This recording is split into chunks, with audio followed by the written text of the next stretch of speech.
All right, good afternoon. This is Good Afternoon Ghana. My name is Aldo Moro. This afternoon, Good Afternoon Ghana is looking at perhaps the biggest event for today. The biggest event for today is that the Vice President, who's also the flag bearer of the New Patriotic Party, is going to be talking to Ghanaians. The Vice President is for the first time since elected as a flag bearer of the New Patriotic Party in November that's in November 2022.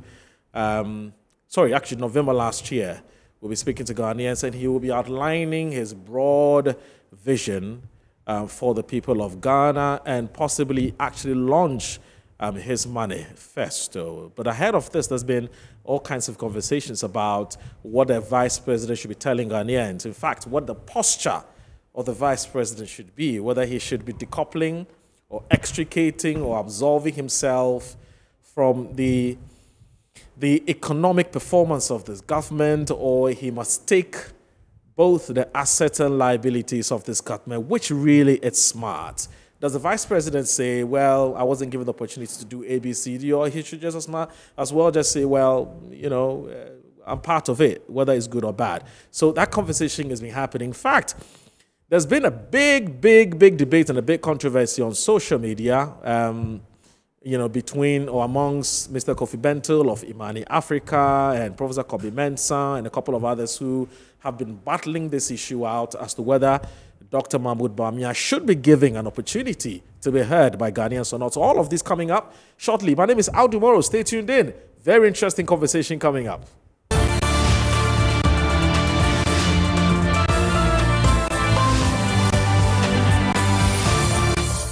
All right, welcome back. This is Good Afternoon Ghana.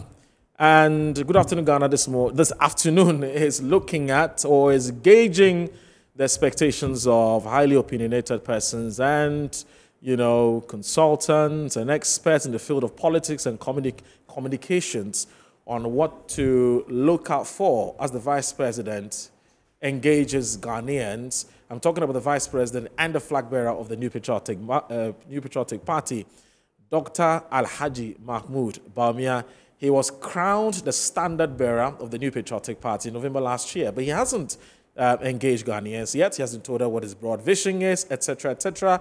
Remember, there have been massive calls on him to tell Ghanaians what he's going to do with the economy, because the economy, as we do know, is in a terrible situation, and you and I can actually feel it. So a lot of expectations out there. People want to hear what the Vice President has in store for Ghanaians. But as I did indicate, ahead of this big event, there's been a lot of conversations about what the posture or the demeanor or the positioning, if you're a marketer, you understand what I'm saying, the positioning of the Vice President should be, i.e., should the Vice President be absolving himself from the economic performance of this government, and to say, I advised, I wasn't listened, I wasn't giving any listening attention, and that's why the economy is not faring well. The Vice President should just admit that he's part of a team, and so if it goes well, we're good. If it doesn't go well, I'm part of it. So that's the big conversation. I'm going to show you something now. This was a conversation. This was an opinion expressed by Mr. Kofi Bentil of Imani Africa, and a very interesting response from Professor Kobi Mensah of University of Ghana Business School. I'm going to put that up shortly.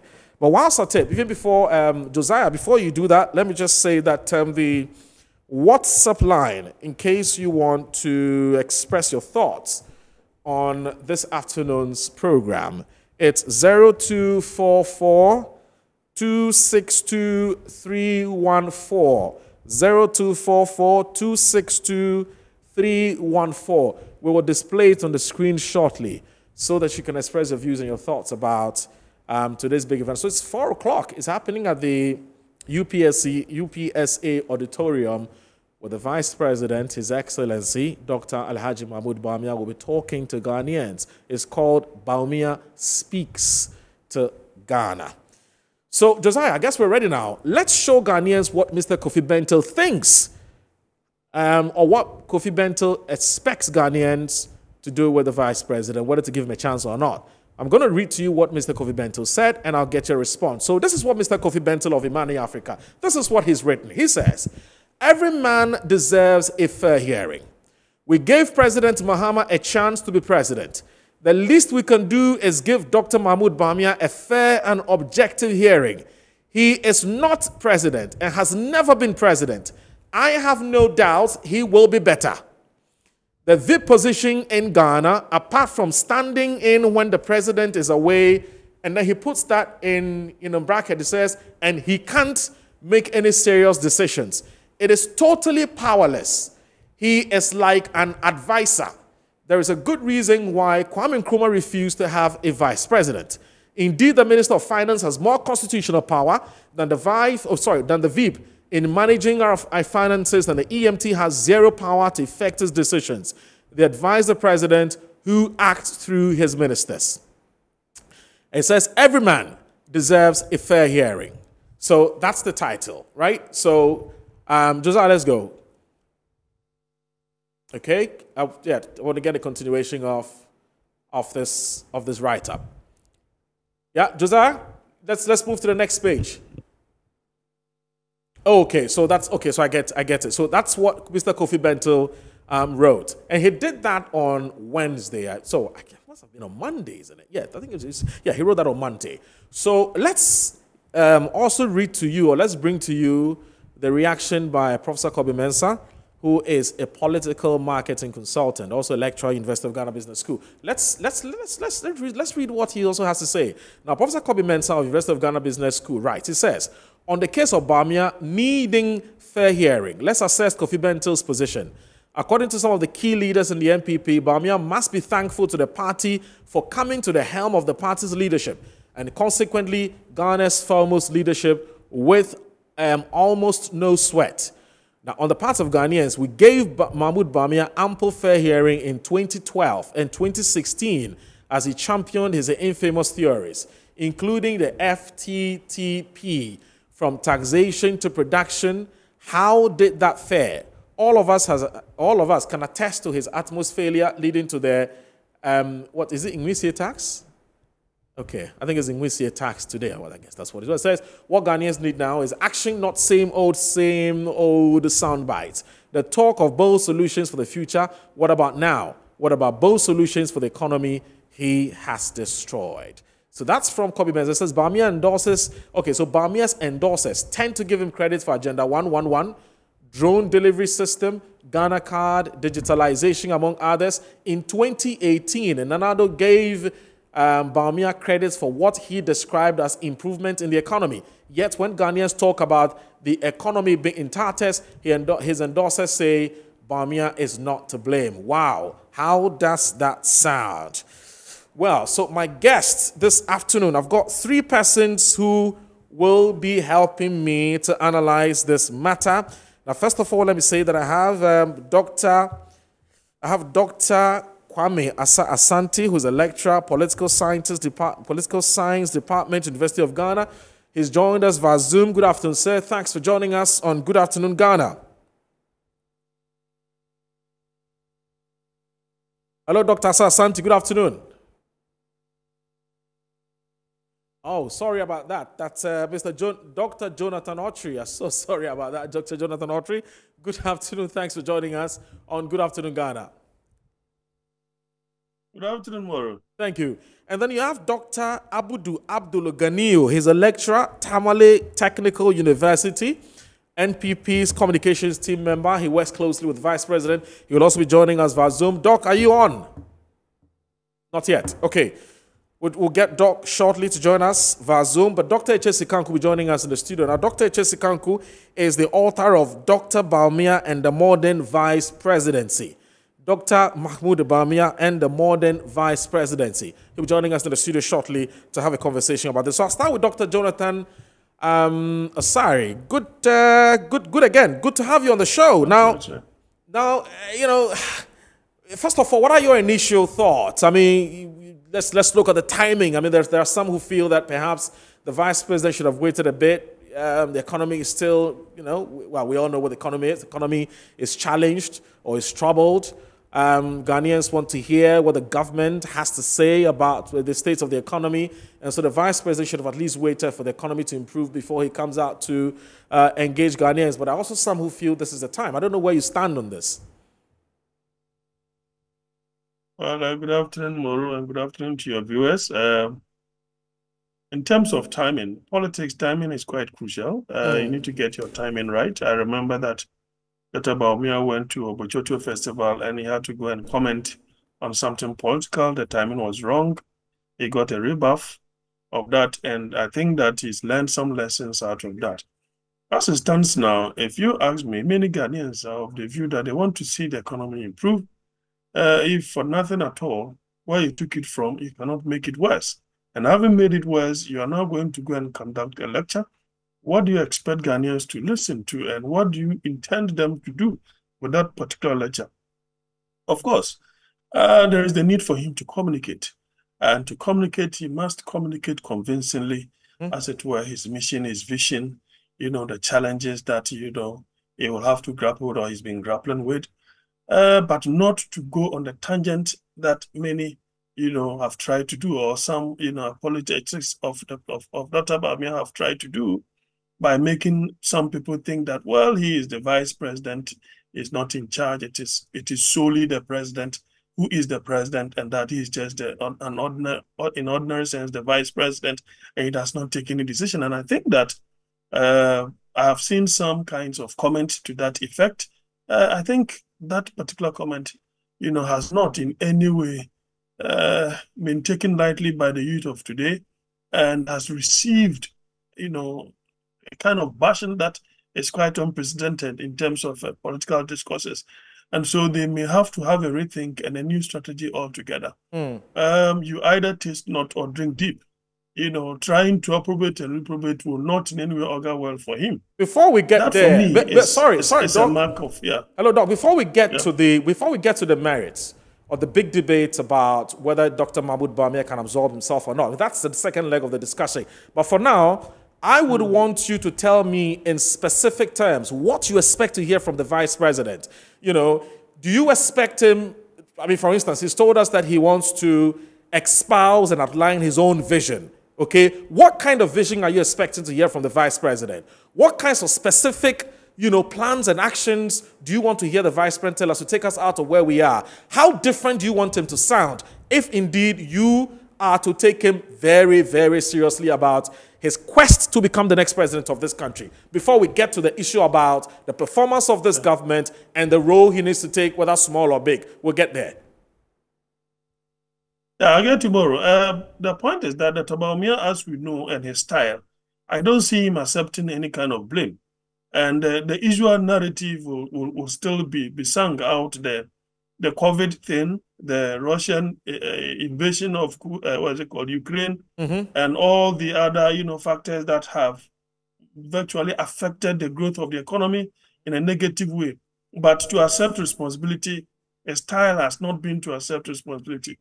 That is the first expectation. Okay. Of course, he wouldn't want to go into the economy style what he used to when he was in the position, because the indicators, are not good. Because when you go on that tangent, people will have to compare your record with that of the previous government record. And when you go on that tangent, it is not in his favor.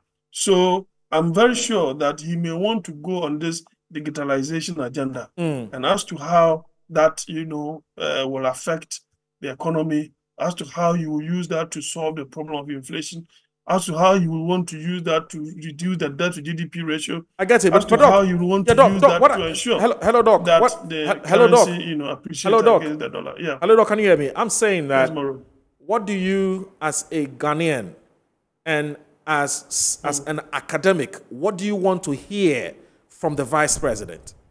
What are your expectations? Well, okay, what I expect, of which I doubt he will want to do, is to accept the problems that have bedeviled the economy. Okay. Take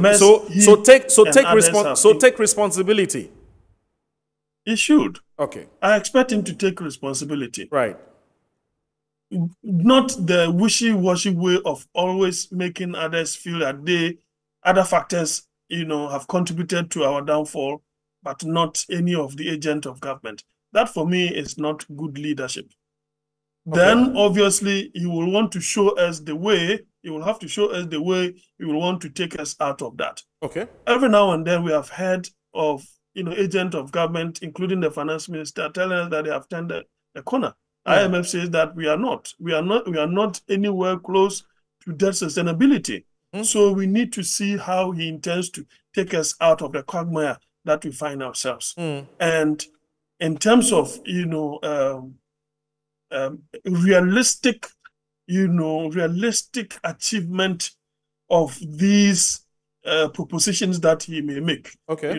As far as his vision and mission is concerned. I see. So you're saying that what will make it worthwhile, you tuning in at 4 p.m. to listen to the Vice President, will be to first of all accept and acknowledge and accept responsibility for the performance of this government, and then 2, what he intends to do if it's given the nod as president to take us out of the situation we find ourselves in. Certainly. Would you want to hear him talk? That is mine. Okay. Would you want to hear him talk broadly about the economy and why we're where we are today, or you don't want to hear any excuses? We have passed the level of excuses. Okay. Take responsibility. See how you will drive us out, of this doldrum. Okay. And let's see if Ghanaians will want to buy into that. Right. All right. That's fine. Because at this point in time, he is having credibility crisis. Because everything when you say, he says, hold on. has a recording. When you say he has credibility crisis, how do you mean? Why does he have credibility crisis? Indeed, he's not the president. He's only the vice president. In fact, tomorrow, nobody can convince me that it took solely the president, His Excellency President Akufo-Addo, to win 2016 elections. It took the effort, the expressions, the quotations, the treatises of Dr. Bawumia on the economy to win the 2016 elections. So now you come into power and you cannot in any way convince me otherwise that he did not play a vital role in the 2016 elections. He did.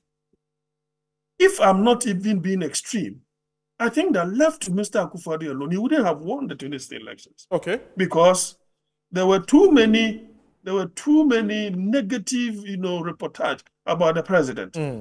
And Dr. Bawumia virtually, whitewashed, cleaned any of these.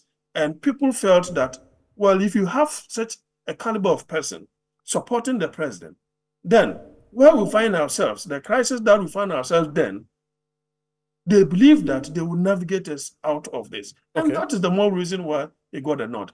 Now, the source of the credibility crisis is the fact that you are turning a new leaf. You want to chart a new path. Would people believe that path? Would they want to give you an opportunity for you to chart that path? That is the gravamen of the issue. If they don't, then it means that your credibility is at stake. How did that happen? Whatever you say today that is new will be compared to the things that you said in those years, which are on record, which are on the internet. So how do you exculpate yourself from this? Okay, so the government. So how do you? All right. Because now you are in the saddle. So Kofi Bentil of Imani Africa has been attempting to respond to this question you've been asking, whether or not we can blame Bawumia for the economic quagmire that we find ourselves in based on the stuff that he said in the past. So let me read to you what Mr. Kofi Bentil has been saying. Now, this is what Mr. Kofi Bentil says. He's a respected, we call him opinion leader in this country. So he says, every man deserves a fair hearing. We gave President Mahama a chance to be president. The least we can do is give Dr. Mahmoud Bawumia a fair and objective hearing. He is not the president and has never been the president. I have no doubt he will be better.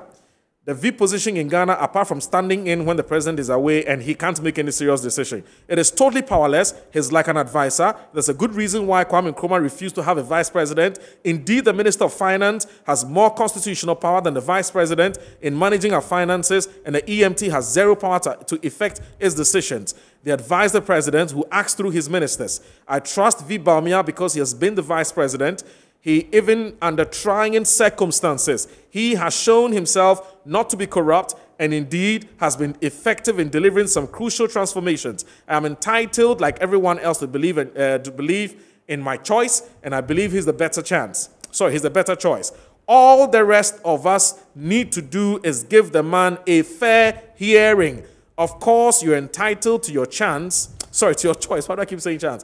But you cheat yourself if you close your ears. So he's saying the vice president may have said what he may, but the vice president said a lot in the past when he was a running mate.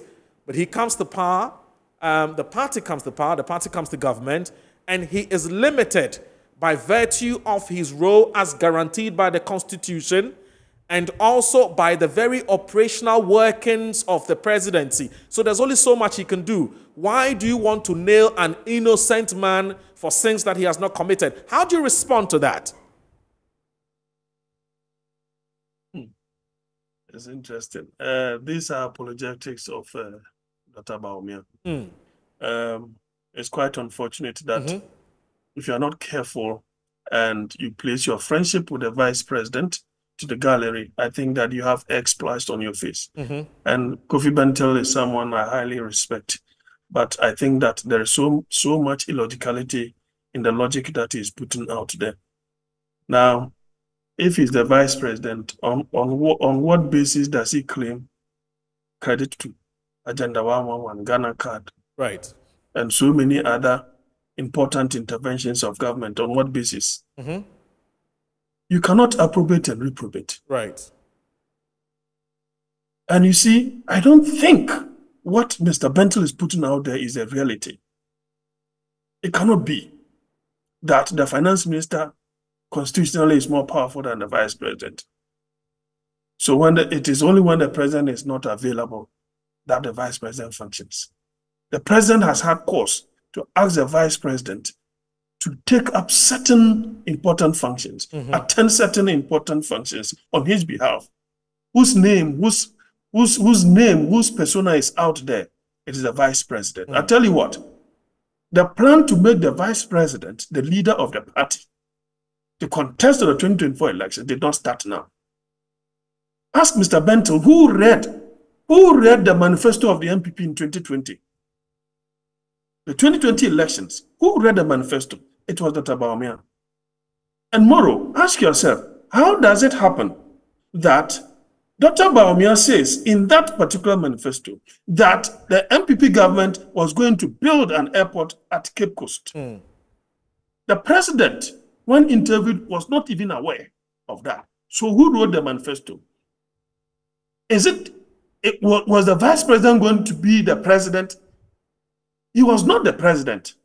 The president does not even know this. So it tells you that in terms of leverage, he was given leverage. He has been given all the things, the leverage in this world to perform, because he is the darling son of the president. So he can never be limited by constitutional function. He cannot. And I don't think he can convince me. I think that argument is a little bit pedestrian to me. Just because you have a likeness for the person, you are trying to exculpate him from all kinds of blame. I don't think it works that way. Because after all, if he is going to contest, he will have to. And I said that there is no candidate, or there was no candidate better positioned to argue for the mess of the president other than the vice president, because he's been part of the whole team.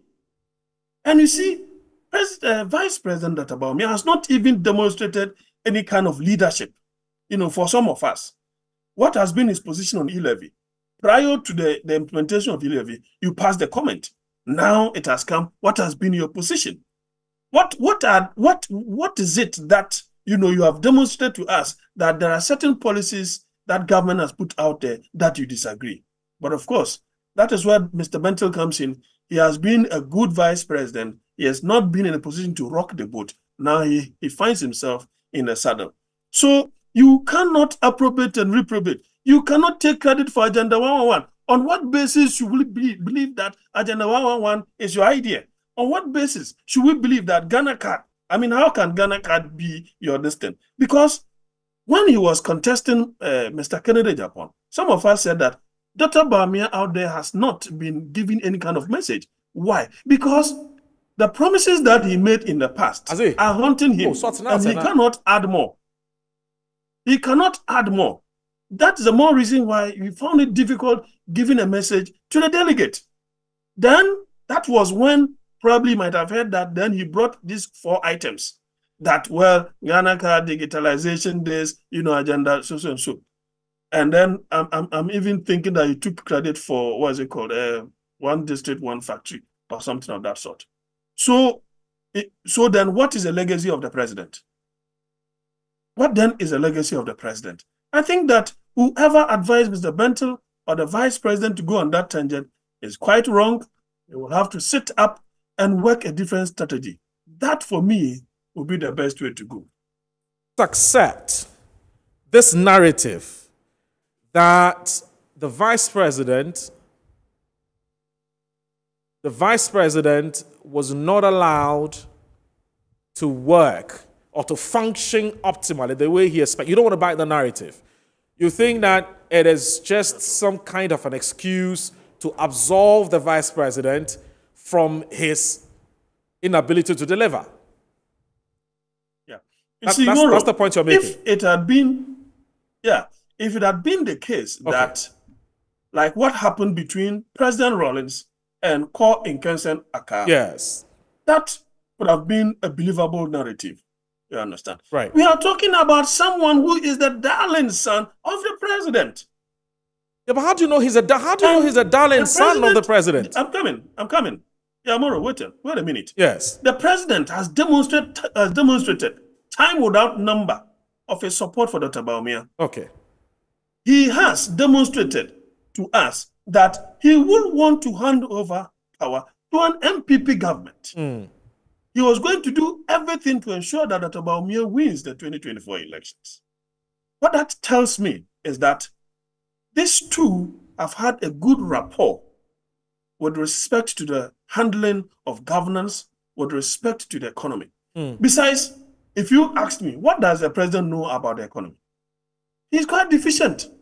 That is the more reason why, he convinced the MPP faithfuls to allow him to add Dr. Bawumia. So Dr. Bawumia cannot in any way tell us that he's not the one handling affairs. He cannot. And I don't know why you will want Dr. Bawumia to win the 2024 elections and yet sabotage him with negative policies. Doesn't make, look at that. I get it. Is there anything logical within that? Someone that I want to win, I want to saddle him with negative economic policies. Okay. So that he will go and struggle out there. Does it make sense? I see. It does not make any logical sense. Right. I get the point. Yes, as a vice president, there may be occasions where, some agents who see themselves more closer to the president, orchestrate certain things that may not in any way okay. But I think that could be on a minute, some infinitesimal issues, things that do not really have any kind of effect. Okay. Dr. Bawumia, for me, I see as someone that the president has deferred on so many occasions on some issues because the president is not data-driven. Dr. Bawumia is the one who is projected as data-driven. So you just cannot in any way exculpate Dr. Bawumia from this. I see. That's interesting. But we must state, though, that,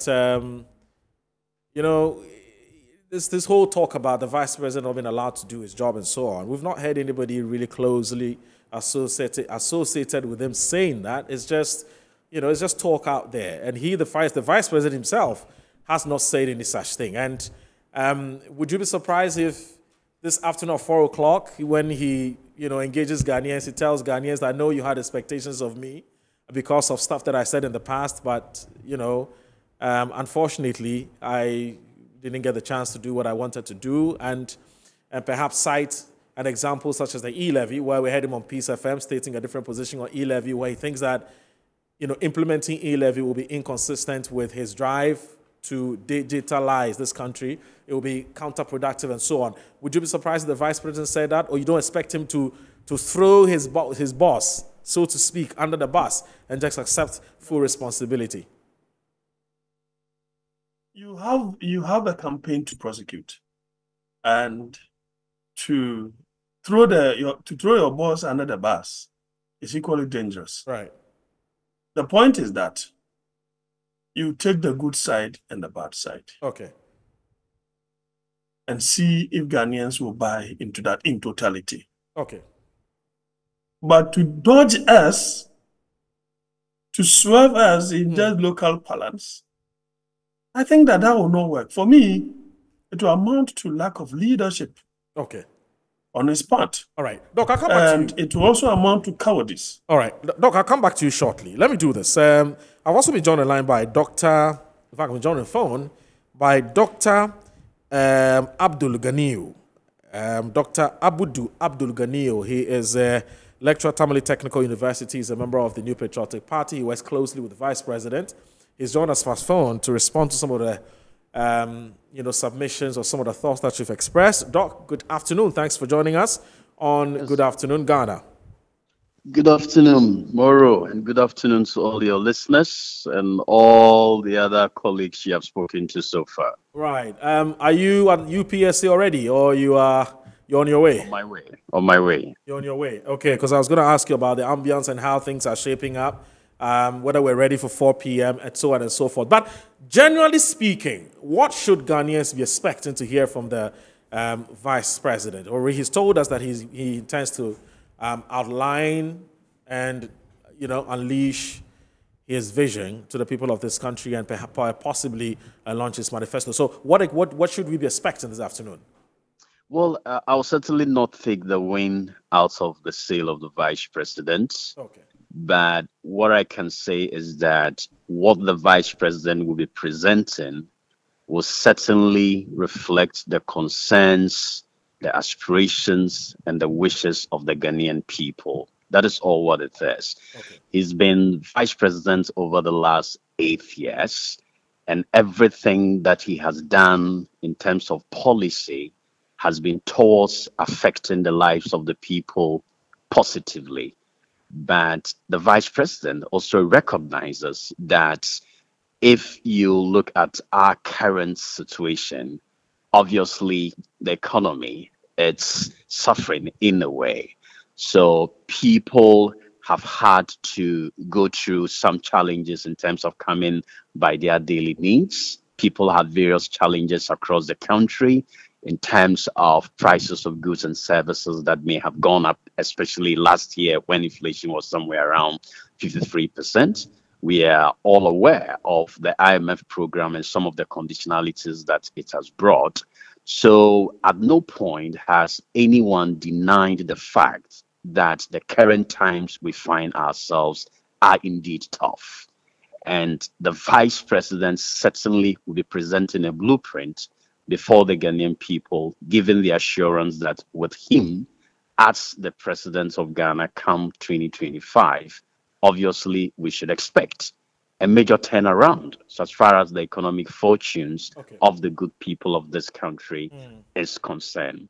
Doc, how do you respond to people who say, if the Vice President has something to offer Ghanaians, he should do it now? He doesn't have to wait till he becomes the president of this country, and that he's totally lost credibility. He said a lot in the past, but has delivered little. I'm sure you've heard that kind of narrative. How do you respond to persons who say this? Well, I think we have to be very fair to the Vice President. Okay. Whether we like it or not, he is the Vice President and he is not the President.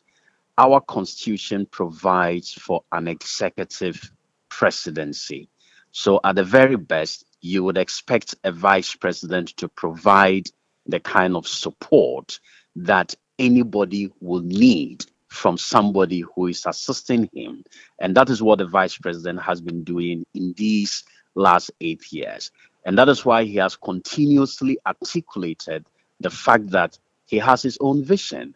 So he may have supported whatever has gone on over the last 8 years, but what we cannot take away from him is the fact that he's not a president. And once he gets the opportunity, he'll probably do things a bit different from the way things may have gone in these last 8 years. Right. So the fact is that okay, our economy yet may be suffering now, but we all understand what the causes of the challenges of the economy currently is.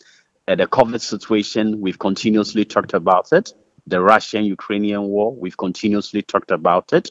But how we have managed all of these crises to have gotten to where we are is very commendable. And that has been led by the president. So going forward, knowing that we are in an IMF program, by the time he becomes president in 2025, the expectation should be that policies and programs are ones that he is now going to affect directly. So we would be grateful about the fact that this is an economist, and economics of proven success. So not only will he understand policy, but he is also somebody who will be responsible for the implementation of policy. So that is where the difference lies between the role of a vice president and the role of a president. So no one can take that away from him. And I've made the point continuously that he is probably a victim of his own circumstances, because on record, as we speak, he is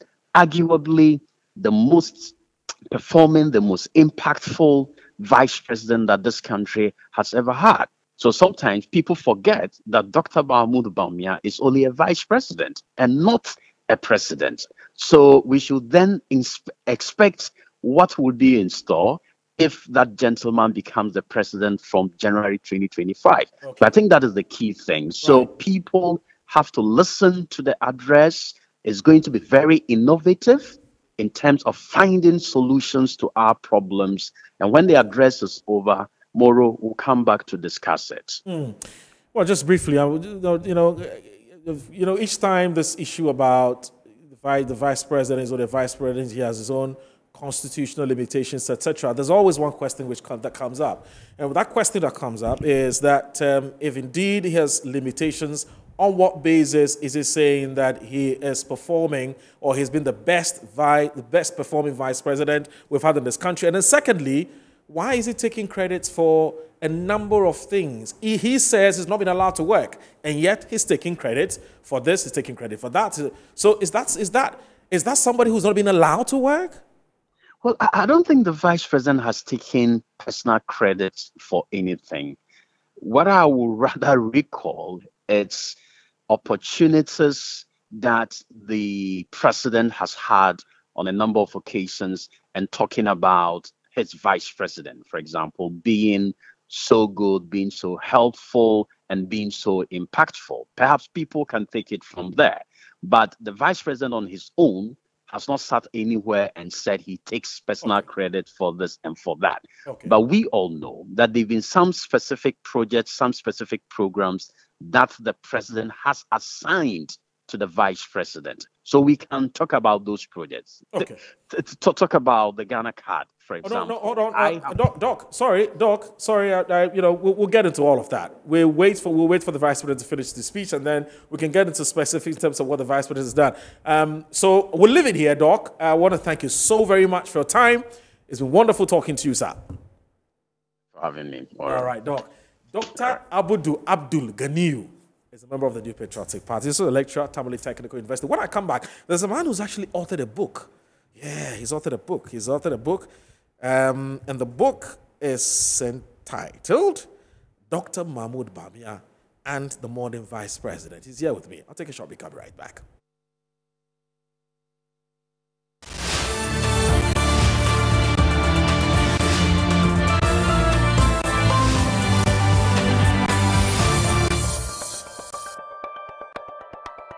Sorry, welcome back. I think we have about 12 minutes to end the show. I'm going to give the entire 12 minutes to our special guest who's joined us.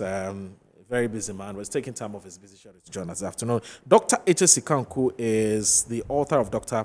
Bawumia and the Modern Vice President. He's joined us here to also tell us his expectations ahead of Dr. Mahmoud Bawumia's engagement with the public or with the Ghanaians at 4 p.m. Today. Doc, thank you very much for joining us. It's good to have you. Thanks for having me. How are you, boss? I'm doing pretty good. Yourself? Yeah. Well, not bad. I mean, you haven't launched the book yet, but I have an idea of what you intend to communicate with that book. First of all, how's the reaction been? And why did you decide to, first of all, focus on the vice president and not somebody else? Right, it's because in the march towards democratic consolidation as a nation, one of the institutions that has attained a lot of attention in the past couple of years is the vice presidency. But that hasn't always been the case because the vice presidency has traditionally been a very, very dormant office.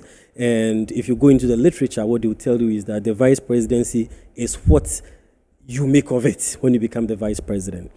Actually, when you look at the history of democratic politics, even from the United States, the vice president had, from the beginning, been a very ineffectual office, to the extent that there were some people who felt they would rather be senators than to be vice presidents.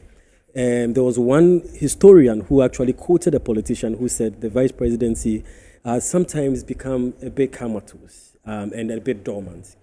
However, over time, there was one person who became vice president. He was a vice president to Jimmy Carter, and he changed the way in which the vice presidency operated. And since then, a lot of vice presidents that have come after him have used that template to govern because they found out that he was a very effective vice president. Okay. And so when I compare that to what is happening in Ghana now, it looks as though we are at that point in our history where the role of the vice presidency is kind of experiencing some revolution. If you look at it from 1992, the vice president was mostly to be seen, but not to be that much heard in a very vociferous way. Okay. It was the president who was front and center and took a lot of the attention.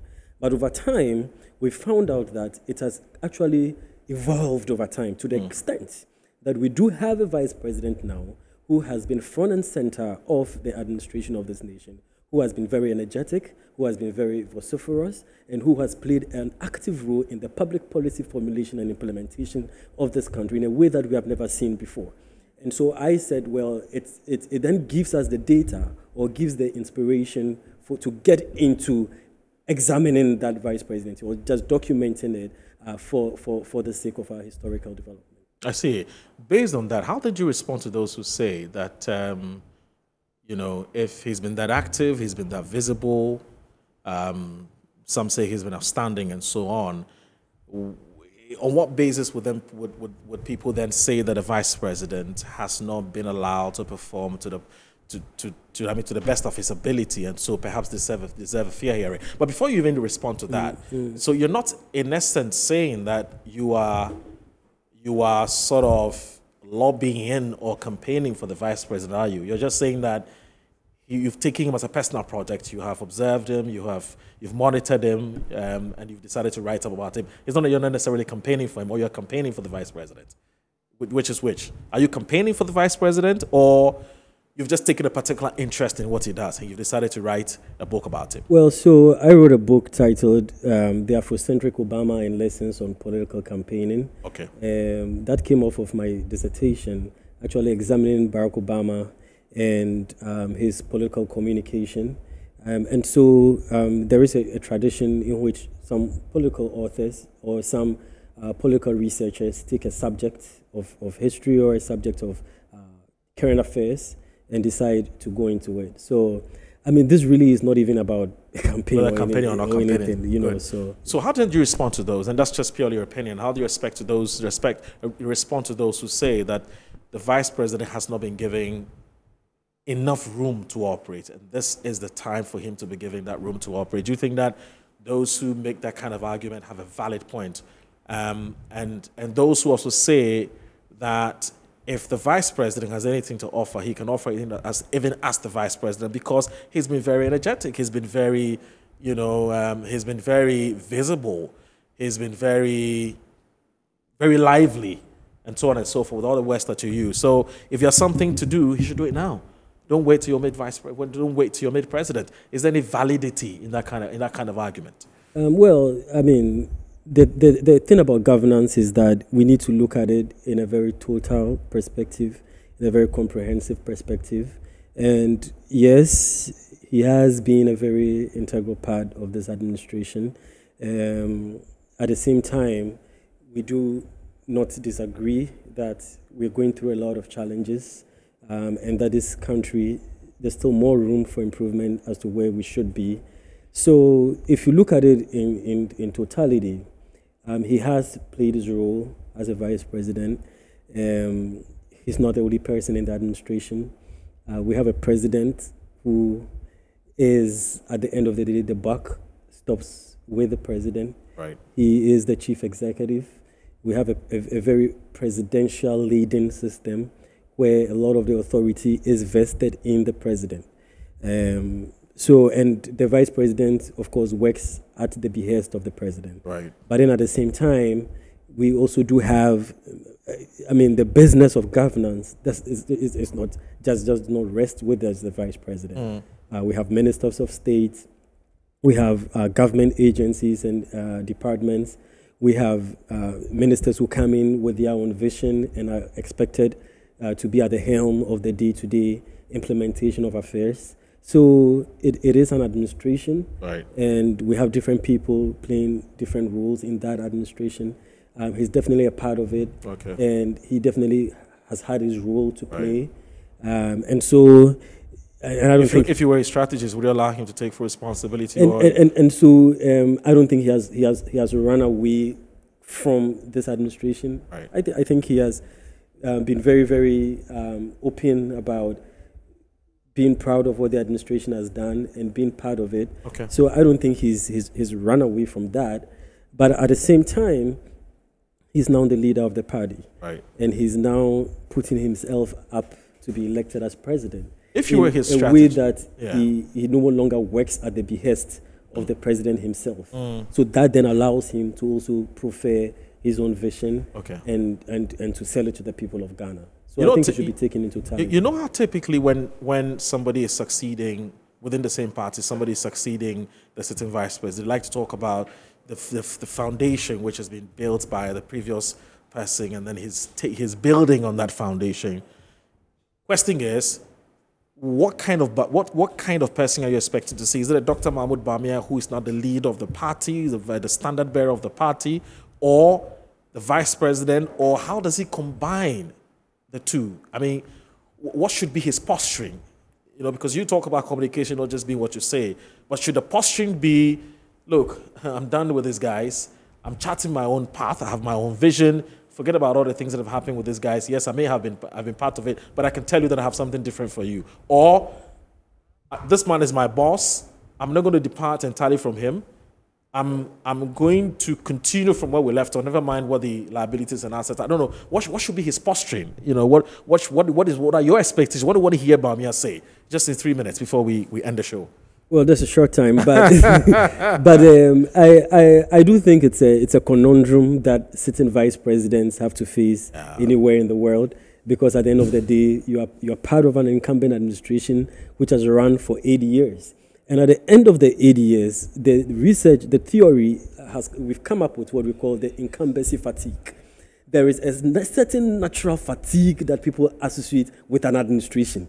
And for the very fact that you are part of that administration, you definitely are associated with it. And so that's something that, you cannot run away from. Yeah. And so and that is why it's very difficult. If you look at the pattern and you look at the historical data, there are very few times that we've seen third-term administrations, or there are few times that we've seen parties go beyond the two-term rubric that we've seen. It does not mean that it's impossible. It does not mean that it's never happened before. It could happen, but it's a certain natural fatigue that people associate with that administration after 8 years. And so once you are the incumbent vice president, you have to you are doing two things at the same time.